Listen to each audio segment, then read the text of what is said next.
Prabowo Ganjar karena di sini yang terakhir manuver-manuver atau lobby untuk mewujudkan pasangan ini itu dari bocoran dari narasumber gue ini didorong atau coba dilobi oleh Puan Maharani gitu kan.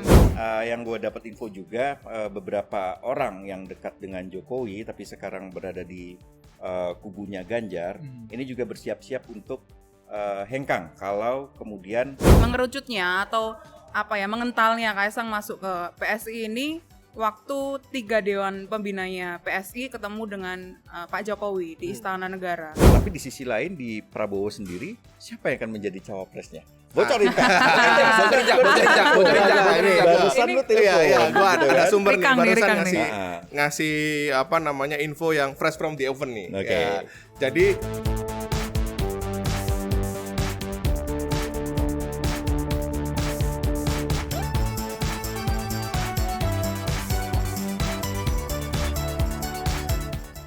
Yo, jumpa lagi bersama kami di Bocor Alus Politik. Hari ini bersama gue, Stefanus Pramono, Hussein Abri Dongoran, Raymond Srikang, Francisca Kristirosana. Nah, kami dalam formasi lengkap ya hari ini ya. Tumen-tumenan nih. Dan di studio kami ini sudah ada 2 tamu dari jauh, yang satu dari Cirebon ya kan, satu lagi dari Bekasi. paling jauh Bekasi. Bekasi jauh banget ya. Sebenarnya lo ya. mereka bukan nonton BAP, Pram. Terus? Mereka pengen lihat hantu pohon toge. Oke. Hantu pohon Iya, toge iya, itu ada di komen. Oh, di Merujuk komen lu, ya? Pram. Oh, gua hantu Sebenarnya pohon Pram toge. itu bukan hantu pohon toge. Terus? Wiro Sableng. Dia lihat aja kakinya tuh kan. Sedang Wiro Sableng tuh kan. Sampai tipis tuh alasnya tuh. Gak apa-apa. Ini kan gue juga baca itu hantu pohon toge gitu. Dia masih mending daripada hantu pohon jengkol gitu kan. Gak apa-apa. Kami selalu membaca komen-komen dan buat dapat masukan juga dari pemirsa, dan kami percaya bahwa ini juga memberikan pendidikan politik, dan kalau kita melihat kan juga ada cukup banyak komentar ya. Silahkan memberikan masukan apapun, kritik apapun terhadap kami, juga terhadap kondisi politik di negeri ini. Nah, untuk kalian yang belum subscribe juga bisa mensubscribe di kanal YouTube tempo.co. dan teman-teman juga bisa membaca laporan-laporan jurnalistik kita dengan mengklik link yang ada di kolom deskripsi di bawah. Majalah Tempo. Oke, main apa kita hari ini? Ini Lagi panas apa lagi nih? panas Apa kayaknya nih? soal hubungannya Megawati Jokowi. Waduh. Panas. Ini part Curang berapa nih. kita berdiskusi soal hubungan ini ya, Pram ya? Sudah beberapa kali Berapa ya. kali Iya. ya kayaknya. Episode yang kesekian. Oke, jadi kita main hubungan Jokowi dan Megawati. Oke, yang kita tahu sekarang ini adalah putra Jokowi, putra bungsu, yaitu Kaisang, menjadi ketua umum PSI. Nah, kita mulai dari Cica dulu ya kan. Sudah Langsung dapat tembak informasi. nih ya. Paling muda di sini ya, Paling muda, Iya, paling paling dirindukan netizen. Waduh. itu untung kemejanya gak merah-merah tereng ya, Iya, merah nih, marun dia. Jangan-jangan udah disangka PDIP nih. Bukan, jangan-jangan PSIP nih. Oh iya. PSIP. PSI Gen Z, PDIP Gen Z. Oke, Cak, info apa Ya. yang lu punya? Coba dibocorkan. Ya, sebenarnya Kaisang masuk ke PSI itu sepertinya kayak tiba-tiba ya. Netizen sepertinya Oke. kayak Berarti nggak tiba-tiba sebenarnya. Tidak ya? tiba-tiba. Kita kan pernah menulis ya. Bulan Juni lalu ya. Juni atau Juli ya, ketika Kaisang ingin menjadi wali kota Depok. Nah, itu sudah ancang-ancang untuk login ke PSI sebetulnya. Nah, mengerucutnya atau mengentalnya Kaisang masuk ke PSI ini waktu 3 Dewan Pembinanya PSI ketemu dengan Pak Jokowi di Istana Negara. Oke. Tanggal 4 September. Oh, baru saja ya. Baru berarti saja. Yang Grace si Raja Juli ke istana itu. Iya, ada 3 orang kan, Grace, Raja Juli, dan JG, Bang JG. Gitu. JG. Jeffrey Giovanni. Ya. Nah, mereka ini bertiga itu seperti mendiskusikan soal masuknya Kaisang ke PSI. Dan di situ ada semacam, ini info ya dari narasumber kita yang di PSI. Ada semacam barter gitu. Kalau Kaisang tidak jadi wali kota, dia akan jadi ketua umum PSI. Nah, di situ Jokowi seperti merestui gitu. Dia login ke PSI dan jadi ketua umum. Sebenarnya bukan hanya Kaisang yang calonnya akan jadi ketua umum PSI, tapi juga Gibran. Oh, oke, Gibran ya. Gibran, iya. Jadi awal-awal itu memang diskusi mereka adalah Gibran atau Kaisang. Jadi awal September itu mereka sudah tahu bahwa salah satu anak Pak Jokowi itu akan menjadi ketua umum PSI. antara Gibran atau antara Kaesang. Tapi komunikasi dengan Gibran ini terbatas karena Gibran masih di PDIP. Dan Jokowi waktu itu juga memberikan semacam pertimbangan lah kalau Gibran masih di PDIP segala macam. Dan Kaesang ini yang lebih mungkin gitu. Nah, tanggal 15 September kemarin itu sudah mereka sudah memutuskan bahwa ini Kaesang yang masuk sudah ada kabar lah, sudah ada keputusan bahwa Kaesang yang ternyata masuk ke PSI, login ke PSI. Dan dari situlah sudah direncanakan bahwa Kaesang ini akan jadi ketum PSI dan deklarasinya di akhir September. Dan benar kan terjadi. Dan pemberian KTA Kaesang di PSI itu dilakukan di rumahnya Pak Jokowi. Rumah pribadi ya. Rumah pribadi di Solo rumah itu pribadi kan. Pak Jokowi. Jeffrey Giovanni juga hadir di sana kan. Betul. Dan itu menjadi simbol bahwa ini sudah direstui oleh Jokowi. Oke. Menarik. Informasi yang gue dapetin sebenarnya dari kubunya Teuku Umar sudah ada orang yang diutus pada pertengahan Agustus untuk membujuk Gibran saat itu supaya dia tidak usah bergabung dengan PSI. Gimana info yang lo dapetin? Benar nggak? Sama nggak? Jadi memang narasumber kita ya di internal PSI ini memang mengatakan juga bahwa ada salah satu utusan Pak Jokowi ya di pertengahan Agustus lah ya. Infonya sama kan? Pertengahan Agustus ya. Untuk datang ke Gibran dan mendiskusikan. Waktu itu ada salah satu acara PSI, salah satu utusan orang PSI lah ya. Waktu itu mau memberikan jaket PSI ke Gibran. Lalu ditarik Sama Giring sama Giring ya untuk nggak memberikan karena waktu itu ada kayak miskomunikasi gitu.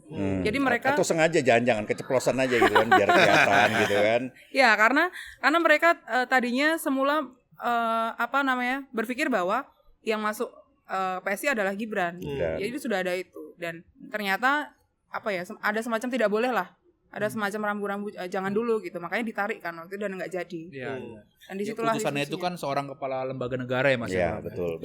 Kami dapetin info seperti itu. Dinamika di PSI ini menurut gue juga menarik ya di pucuk pimpinan PSI sebelum terjadinya pergantian ketua umum dari Giring Niji gitu kan ke Kaesang. Karena bocoran yang gue dapat teman-teman bahwa sebelum ada opsi Gibran Kaesang putra-putra Pak Jokowi ada salah satu orang dekat gitu kan.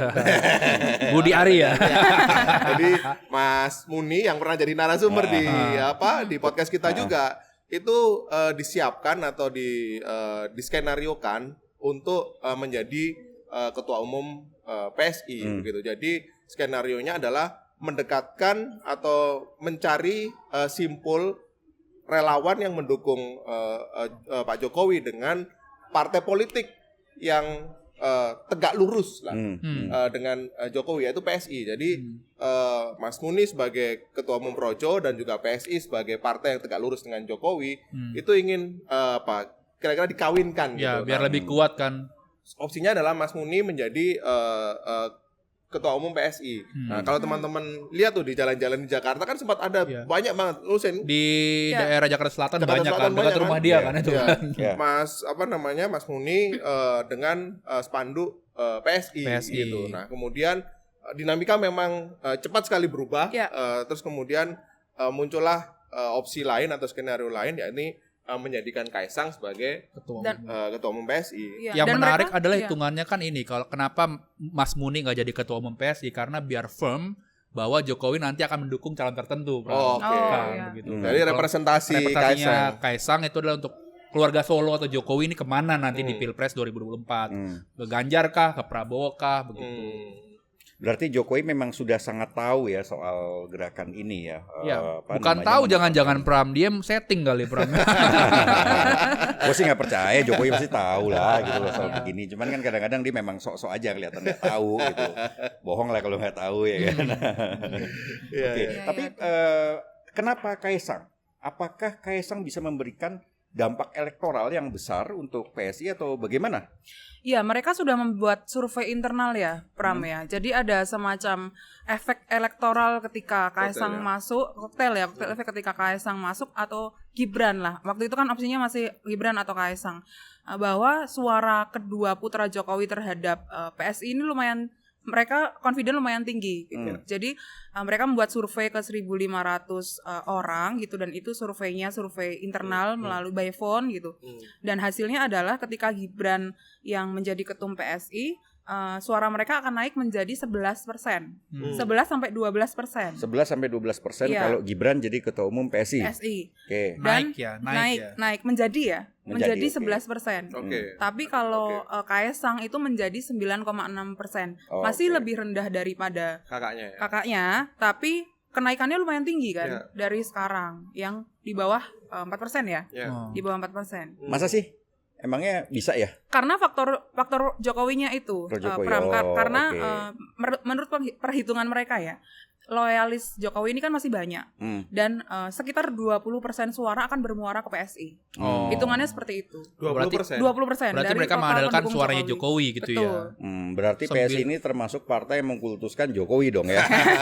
Lo yang bilang. Gak ada bedanya loh ya. Tapi dengan yang lain ya. 9% berarti ngalahin Nasdem atau PKB dong ya.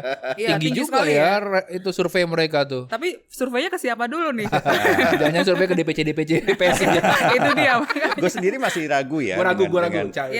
Dengan itu ya, karena publik kita juga sudah cukup cerdas untuk melihat bahwa ada dinasti politik yang bermain di sini. Dinasti politik lagi kan yang kita terus dikritik loh karena persoalan dinasti politik ini. Tapi ya apalagi gitu kan, kalau kita melihat Kaesang atau Gibran sekalipun di PSI ini bukan karena faktor mereka, tapi karena faktor bapaknya, gitu loh.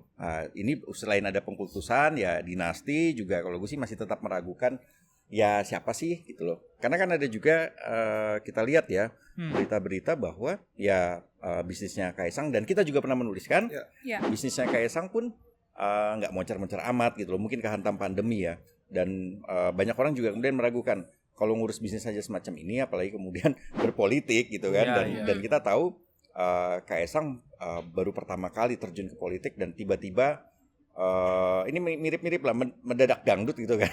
Ini seperti mendadak ketua umum gitu loh. Belum pernah jadi kader, pengurus dari bawah, tiba-tiba jadi ketum kan. Kalau kita kan punya teman-teman di partai lain kan minimal lu jadi kader dulu, segala macam berproses gitu kan. Berpuluh-puluh tahun baru jadi ketua umum. Ini tiba-tiba mungkin hitungan bulan jadi ketua umum kan. Wow, bukan hitungan bulan bahkan ya, minggu ya. Tapi yang gua highlight dari info atau bocoran yang didapat oleh Cica teman-teman adalah Jokowi Effect. Ya kan? Jokowi Effect itu dalam pemilu 2024 ini suka tidak suka, mau tidak mau itu kemudian menjadi faktor yang diperebutkan oleh siapapun, baik partai politik ya untuk pileknya maupun capresnya yang bertanding. Karena sudah pernah kita bahas juga bahwa baik Prabowo maupun Ganjar itu juga berebut suara Jokowi. Iya, efek atau suara Jokowi atau dukungan Jokowi. Karena dalam berbagai survei itu terekam Senci bahwa calon yang kemudian secara terang-terangan mendapatkan endorsement dukungan dari Jokowi itu punya daya ungkit yang luar biasa gitu, sekitar 12-13% selisihnya gitu kan.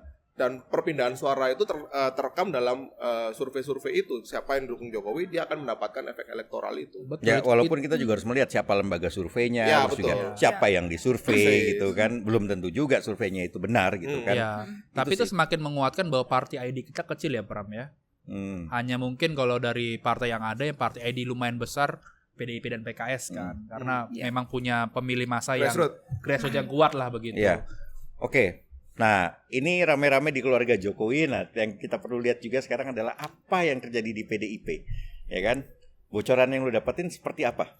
Seru nih Pram, mereka lagi apa ya? Mencari strategi supaya tidak terpancing lah dengan Kaesang menjadi ketua umum partai. Kenapa jangan terpancing?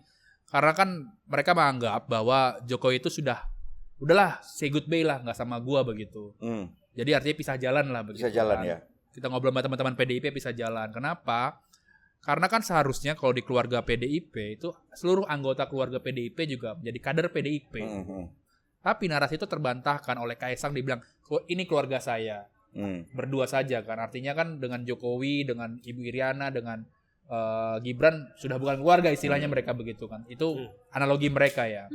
Nah, mereka sebetulnya marah PDIP. Ini pun kalau kita tarik ke belakang, hubungan Jokowi dengan PDIP kan lagi on off panas segala macam. Lagi-lagi adalah Ganjar Pranowo penyebabnya. Kenapa penyebabnya? Karena yang seperti Rikang pernah bilang di episode sebelum-sebelumnya itu kan ada kontrak politik dan lain-lain. Sampai sekarang itu belum ada titik temu antara Jokowi dengan Megawati untuk kedepannya seperti apa. Soal apa ini terutama Sin? Soal wakil presiden, soal komposisi kabinet juga, soal rencana ke depan seperti apa 2024 setelah Jokowi tidak lagi menjabat sebagai presiden gitu.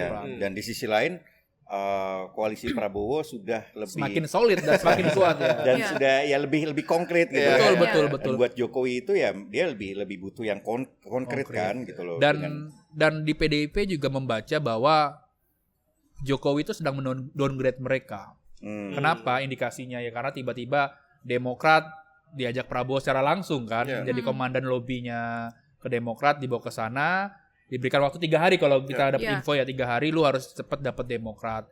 Artinya kan ini kan kubu partai besar di sana, kubu partai PDIP pemenang pemilu 2019 dengan partai-partai yang ya partai menengah ke bawah lah di situ. Walaupun PDIP bisa maju sendiri kan, tapi kan mereka apakah siap-siap digebukin kan dengan partai-partai yang digebukin dan artian di bawah saling potong-memotong gitu, Bro. Tapi gue nggak yakin ya PDIP ini bakal digebukin banyak partai. Kalaupun digebukin mereka pasti bertahan lah, dan pengalaman sudah menunjukkan bahwa PDIP siap tempur dimanapun dan berbagai serangan-serangan justru akan membuat mereka makin solid. Gitu loh, berbeda dengan di partai-partai lain yang bisa, yang sekarang kan juga kita tahu nih masih ada ketua-ketua umum yang takut dengan apa namanya Munaslup ya kan. Setidaknya ada 2 partai itu, 2 ketua umum partai itu yang lagi masih ketar-ketir mereka akan dimunaslukan atau enggak. Gua nggak nyebut. Ya itu ada ketakutan tuh. Sementara PDIP mereka akan justru akan semakin kuat gitu dengan adanya serangan-serangan ini. Gitu. Nah, informasi yang lo dapetin sendiri seperti apa lagi nih yang di PDIP? Ada upaya-upaya tadi kan gue bilang di downgrade kan dengan partai-partai, tapi ada upaya lain yang menteri-menteri lah yang di sekeliling dari PDIP di kabinet dan kepala lembaga. Ini kan yang menarik adalah tiba-tiba Jokowi bilang soal intelijen kan. Kalau kita runut ke belakang, itu Jokowi juga sudah pernah bilang di Februari Pram bahwa akan ada orkestrasi intelijen yang akan dipimpin oleh Prabowo. Itu kan artinya BIN, Bais itu nanti akan di bawah oleh Prabowo seperti itu. Waktu itu ya dia cerita. Dan di waktu itu juga kan muncul isu bahwa ada pergantian kepala BIN kan. Itu bukan isu lama ya dari dari periode lalu juga sudah muncul kan? Karena sudah terlalu lama menjadi kepala BIN kan, perhitungan seperti itu. 7 atau 8 tahun dia ya. 2016 kan, 7 atau 8 tahun lah begitu. Nah, waktu itu kan konteksnya dia mau dipindah menjadi menteri, Pram. Info yang kita terakhir dapat bocorannya karena tiba-tiba Jokowi mencetuskan soal pegang data partai data intelijen. Itu nanti kalau misalkan terjadi kepala BIN-nya tidak dapat posisi lagi. Kalau misalkan itu terjadi, artinya adalah memang sudah titik bahwa Megawati dengan Jokowi tidak bisa bersalaman shake hand. Begitu. Karena kita juga melihat setelah rame-rame intelijen itu ada peneliti BRIN yang ngomong bahwa ini ada potensi penyalahgunaan kekuasaan oleh presiden, dan kita tahu siapa sih sebenarnya yang megang BRIN ya kan? Tentu saja. Di situ juga ada Bu Megawati kan, dan lucu kalau kemudian orang-orang BRIN ini malah menyerang presiden seperti itu. Tentu ada motif politik di baliknya. Dan menariknya kan nggak lama setelah presiden Jokowi ngomong begitu, Gubernur Lemhanas kan konvers kan Pram. Dia bilang dia yakin bahwa Pak Jokowi tidak akan menyalahgunakan data intelijen. Dan dia juga menyinggung soal kasusnya Presiden AS yang Nixon itu yang Watergate yang jatuh karena menggunakan data intelijen ya. Itu nggak tahu juga itu omongan biasa atau ancaman atau bagaimana karena kita menanggapinya begitu ya. Itu Pram. Andi Wijayanto itu kan orang dekat presiden ya, sudah sejak lama ya. Iya betul, dia tuh dari 2013-2014 kan sudah ikut Jokowi kan di Pilpres, buat strategi dan lain-lain, bahkan masuk tim transisi waktu itu ya antara SBY ke SBY dengan Jokowi. Nah, mungkin saja Pram, mungkin mereka berbeda pilihan dan lain-lain begitu kan. Artinya Jokowi ke Prabowo, terus sekarang Andi Wijayanto ke Ganjar gitu. Infonya kan dia juga mau masuk TKN ya Pram ya. Lu apa info dapat yang dapat? Iya, gue juga dapat informasi bahwa dia akan masuk dalam TKN ya. Posisinya apa? Posisinya nanti aja kita tunggu ya. kayaknya mirip-mirip Haji Isam dulu ya. Bendahara maksud lo? Ya, nanti kita lihat lah. Tapi yang gue dapat info juga beberapa orang yang dekat dengan Jokowi tapi sekarang berada di kubunya Ganjar, ini juga bersiap-siap untuk hengkang kalau kemudian mereka masuk ke dalam TKN atau juga kemudian benar-benar Jokowi ini berpindah ke Prabowo. Hubungan antara Megawati dan Jokowi ini kalau lu dapat infonya Sin, terungkap ya bagaimana situasi sekarang itu dari pertemuan atau pernyataan seperti apa bahwa hubungan ini sekarang renggang. Lu punya info? Ntar gue cek handphone dulu. Ini gue dapat suatu undangan. Di tanggal 12 September ini acara Andri. Di situ Megawati menjadi pembicara kunci. Dalam undangan tuh suruh menteri kabinet diundang lah, pejabat daerah juga diundang, tapi yang hadir mayoritas adalah menteri PDIP. Yang gue dapat juga ada satu menteri dari Nasdem juga hadir di situ. Nah, dalam pertemuan itu Megawati menyinggung soal hubungannya dengan Jokowi yang dia bilang hubungannya baik-baik dan juga sering bertemu dengan Jokowi lah. Ini juga dia pernah ungkapkan juga dalam suatu pidato di acara Rapimnas atau nggak di Lenteng Agung kalau gua nggak salah ya, begitu. Dan di absen, lalu dia bilang nanti menteri-menteri yang nggak hadir sini saya laporkan Pak Jokowi loh. Itu kode atau gimana? Karena itu bisa dibaca juga sebagai semacam apel kesetiaan gitu kan. Mereka yang datang itu adalah orang-orang yang loyal pada Megawati. Gitu. Betul. Dan Megawati juga menyoroti TNI Polri di situ kan karena hadir di situ, Pram. Cica PSIP Perjuangan. Ya dengan buruknya hubungan Megawati dengan Jokowi. Apa yang terjadi di PDIP, Cak? Kan lu punya kawan-kawan juga, abang-abang lu banyak di sana kan. Abang-abang PDIP ya. Ya, di internal PDIP ini memang sudah dilihat ya. Mereka membaca bahwa hubungan sekarang Megawati dan Jokowi itu sudah berhadapan gitu, dan itu sebenarnya sudah terjadi sejak Januari. Waktu Januari itu kan mereka ada Rakornas ya, kalau nggak salah ya. Dan saat itu sedang gencar muncul 3 periode kan. Upaya 3 periode, dan disitulah titik Bu Mega menjegal upaya 3 periode itu dengan pidato bahwa ya PDIP stick pada konstitusi 2 periode gitu. Dan disitulah teman-teman di PDIP ini melihat bahwa hubungan itu sudah retak sejak Januari itu, walaupun naik turun ya, on off dan dilanjut waktu Ganjar. Dan sekarang di internal PDIP mereka meyakini betul bahwa ya mereka sekarang sedang berhadapan, apalagi ada kabar upaya mengganti kepala BIN ya, atau desas-desus lah ya di internal mereka ada kemungkinan mengganti kepala BIN, dan itu sudah terjadi sejak beberapa bulan lalu. Dimulai dari upaya penggantian deputi cyber intelligence ya, intelligence cyber ya, gitu. Dan itu dianggap ya ini kalau misalnya kepala BIN betul-betul diganti berarti ya kami sudah perang terbuka. Perang terbuka istilahnya ya. Tapi udah sih kalau mau ganti aja ya. Tapi ini menarik tadi Cica. Dia mau ganti ya repot amat kayaknya. Ucapan Cica kan ya bilang 3 periode kan berapa itu kan 3 periode memang orkestrasi adalah istana kan, kita pernah nulis beberapa kali. Iya. Dan itu yang menjegal kan memang bukan menjegal ya, yang menjaga konstitusi kalau bahasa teman-teman di PDIP. Konsisten lah, bagus PDIP konsisten di situ, dan semua dan partai-partai lain juga akhirnya ada yang mendukung gitu kan. Walaupun juga ada yang takut terus kemudian itu dia mendukung 3 periode gitu loh. Partai opo kuwi. Tapi gue penasaran Ci, bagaimana PDIP memperlakukan situasi sekarang ya, dengan misalnya kalau ada kader-kader lain yang katakanlah beda partai gitu loh. Ya kan? Kalau kader lain seolah-olah memang harus satu keluarga inti, harus satu partai, tapi bagaimana ketika Kaesang bermanuver sekarang jadi ketua umum PSI, perlakuan PDIP beda gitu loh. Iya kan? Lebih lunak ya, lebih lunak ya. Ada faktor apa di internal itu? Iya, karena gue dengar ya dari internal PDIP ya, karena Bu Mega ini berpesan lah kepada orang-orang jangan diserang gitu, ya udah biarkan aja gitu. Dan itulah yang membuat mereka akhirnya ya kita nggak terlalu keras dengan Kaesang, dan Kaesang ini dianggap tidak terlalu menjadi faktor. Siapa sih Kaesang ini gitu. Tapi mungkin mereka nggak menghitung Jokowinya kali ya. Iya, karena menurut internal PDIP ya faktor Jokowi ini sekarang sudah dilepaskan dari Ganjar. Gitu. Paham. Jadi betul kan? Betul. Tadi kan Cica juga bilang kan bahwa ada perlakuan berbeda ya. Ini gue tadi teringat nama seorang gubernur Gubernur Maluku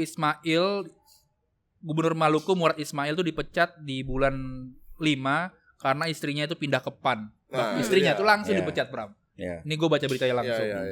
Jadi emang ada perlakuan yang berbeda, betul, bahwa narasumber gue juga bilang ya, orang-orang di dekat Ganjar bilang bahwa dalam konteks pemenangan Ganjar, Jokowi itu sudah dilepaskan, sudah tidak dihitung sebagai salah satu faktor yang mendukung atau kemungkinan memberikan efek elektoral kepada pemenangan Ganjar. Jadi mereka sudah ada skenario terburuk itu gitu. Jadi Ganjar sekarang itu bergerak di lapangan itu sudah tidak lagi dengan faktor Jokowi gitu loh. Jadi sudah ada skenario itu bagi mereka gitu. Walaupun masih berharap nanti di last minute Jokowi juga mendukung Ganjar gitu. Pastilah, pasti ada dukungan-dukungan itu gitu loh. Oke. Nah, tapi kalau kita lihat juga sekarang ini kan ada upaya ya.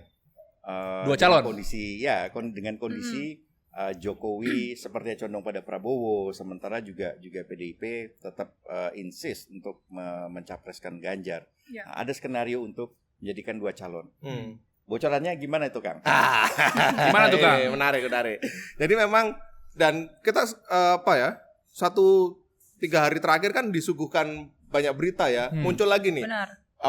Skenario 2 calon, atau yang banyak diberitakan itu adalah skenario Prabowo berpasangan dengan Ganjar gitu kan. Mungkin nggak sih itu? Nah, ini dia. Atau Prabowo Ganjar atau Ganjar Prabowo? Prabowo Ganjar gitu kan. Prabowo Ganjar, karena di sini yang terakhir manuver atau lobby untuk mewujudkan pasangan ini itu dari bocoran dari narasumber gue, ini didorong atau coba dilobi oleh Puan Maharani gitu kan, kepada Luhut Panjaitan. Jadi Luhut dan Puan sudah bertemu tuh.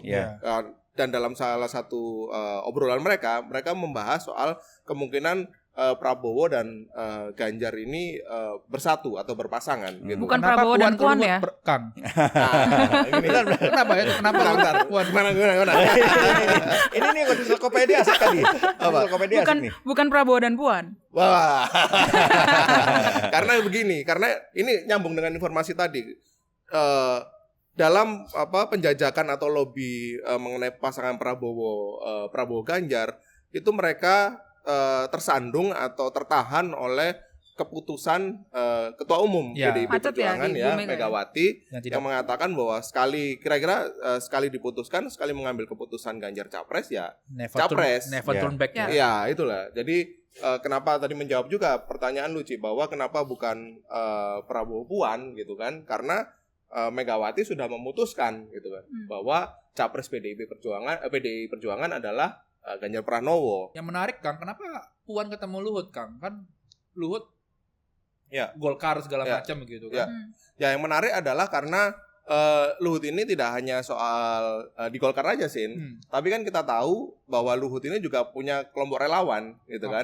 Bravo 5 yang sejak 2014, 2019 itu mendukung Jokowi. Nah, sekarang kan yang menjadi pertanyaan adalah kemana kelompok relawan yang dulu dimobilisasi atau dan dikoordinasikan oleh Luhut ini, Bravo 5 ini kemana gitu kan. Dan dalam laporan-laporan kita gitu kan, yang laporan-laporan utama kita sudah mengindikasikan bahwa Bravo 5 ini didorong ke Prabowo. Jadi karena itulah kemudian faktor yang membuat Puan mendiskusikan, mengkomunikasikan opsi Prabowo Ganjar ini bisa terbentuk atau enggak, karena faktor itu tadi. Dan Puan kemarin minggu lalu juga ngomong ke publik tuh, dia opsi dua pasangan calon itu masih terbuka, dia bilang gitu.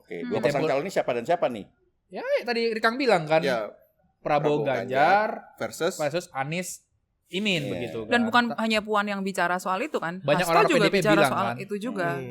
Tapi ya bisa saja kan kalau Anies dan Muhaimin gagal maju, 2 calonnya itu ya Ganjar versus Prabowo. Bisa saja kan tuh kan. Bisa jadi. Ini kok setting tempat kita kayak 2 pasangan calon nih, Pran. Kok ini pas ya? Kostumnya juga pas ya kayaknya. Oke, tapi kalau kemudian kita bicara 2 calon ya, ini akan tentu katakanlah Prabowo dan Ganjar bersatu. Seberapa besar kemungkinannya? Tadi Rikang sudah mention bahwa kecil sekali kemungkinannya untuk Megawati berubah pikiran gitu, dan tadi juga Cica kan juga sempat ngomong ya. Gimana menurut kalian ini atau informasi yang kalian dapetin? Dan 2 pasangan calon juga akan mengulang 2019, Pram. Terpecahnya 2 dan terlalu besar lah ya harganya begitu.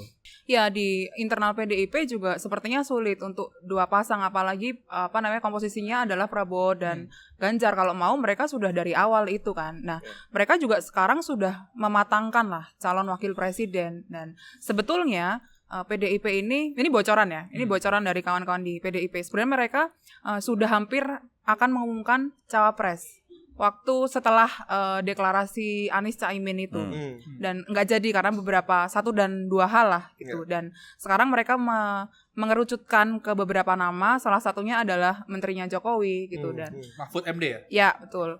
Mahfud, dan Mahfud ini dianggap sebagai orang yang yang untuk publik ini citranya bagus gitu, dan dia juga punya suara di Madura dan sebagian Jawa Timur, dan dianggap backgroundnya NU yang bukan naturalisasi. Emangnya ada ya NU yang naturalisasi? Ada. Kawan dia nih. Bentar, jangan-jangan ini sahabatnya Cica. Aduh, jangan di-spill lagi ya. Tapi yang menarik ya, bahwa kalau namanya Mahfud itu juga menjadi pertimbangan adalah dia terkenal di kalangan intelektual. Di grassroots belum terlalu kuat Mahfud itu. Itu juga jadi pertimbangan, mungkin sampai sekarang belum dideklarasikan. Ya, tapi paling enggak benar-benar NU tulen kan. Pandangan lo ini menusuk ke gue. Oke, kalau begitu Ganjar dengan kemungkinannya dengan Mahfud yang cukup besar ya. Yang mengerucut ya. Mengerucut. Karena hari ini ya, karena sebelumnya ada 2 kan, sama Ridwan Kamil. Ridwan Kamil dan Mahfud. Ini cerita dari sumber-sumber di internal tim pemenangan Ganjar lah ya. Tapi 2 orang ini sudah ketemu juga, Pram, sama Megawati ya. Iya, Mahfud juga sudah. Sudah kan? Sudah. Ridwan Kamil dan Mahfud. Tapi yang membuat Ridwan Kamil agak kecil peluangnya sekarang itu karena breaking news itu tadi, Pram. Iya, dianggap terlalu GR. Dianggap terlalu GR dan mendahului lah. Udah gitu ketemu dengan Prabowo pula kan. Dan Golkarnya pindah ke Prabowo. Sempat kan penjajakan dan Golkar PDIP kan, Pram. Betul, dan Puan juga sudah bilang bahwa tidak mungkin mengambil Ridwan Kamil gitu. Ya bisa jadi decoy atau enggak kita nggak tahu lah ya, tapi kecil ya peluangnya. Tapi sebenarnya pada waktu itu skenario yang ingin dicapai oleh PDIP dengan merekrut atau menjadikan Ridwan Kamil sebagai wakil Ganjar itu seperti 2014 Jokowi JK, yakni ada kader Golkar yang berpasangan dengan PDIP, tapi memang mesin Golkar atau partainya di pasangan yang lain, tapi bisa membuat atau membawa sebagian pendukung atau grassroots Golkar itu juga bekerja untuk pemenangan Ganjar. Maksudnya pada waktu itu adalah seperti itu skenarionya. Tapi Ridwan Kamil begitu selesai gitu kan, mengatakan ada breaking news nih minggu depan. Nah, itu yang kemudian menjadikan catatan